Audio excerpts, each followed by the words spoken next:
Now, answering your questions about the law and legal issues. This is Legal Break with attorney Gary Bruce. And I'm Maureen Akers. Welcome, Gary. Good morning again. Yes, here we go. Okay, Gary, this is a question. It's actually going to do part 2 of this question, right? Right. How are medical bills paid in a personal injury case? Part 2. You know, 3 minutes is kind of limiting at times. So anyway, so we're here to follow up on last week. So last week we talked about what happens if you're injured and how do you pay your medical bills. And I said you use your insurance, you use what resources you have. And I said there are 2 other elements. One is your obligation to reimburse or the insurance company's right to subrogation. That is a huge topic we'll deal with another day. But today, what we really left it with was how is it dealt with in the courtroom. And that's where we use this. There's a rule called the collateral source rule. And it's still used in Georgia. I don't know if it's been around 500 years, but probably. And what it says is this.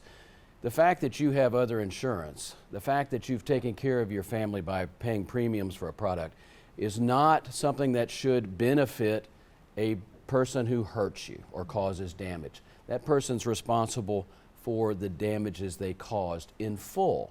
Now, if you have some other collateral source that helps defray that, like let's say you have some short-term disability insurance even, or those things that help with the bills, the guy that puts you in that position shouldn't be the one benefiting from the fact you planned ahead and paid premiums. And so that's what the law, the collateral source rule recognizes, is that they don't get to take the advantage of that. Now, it's not double dipping because of the reimbursement and subrogation issue we're not talking about today, okay?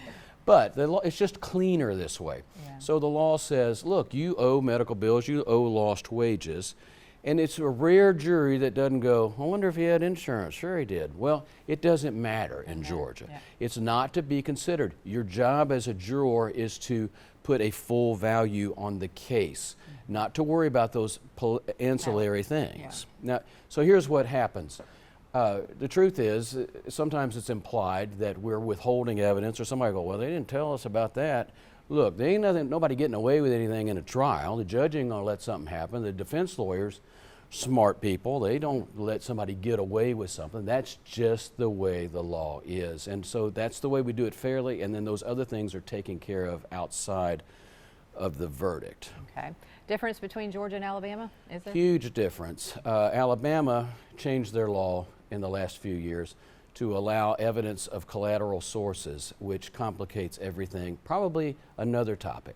Okay, thank you, Gary. See you on the next legal break.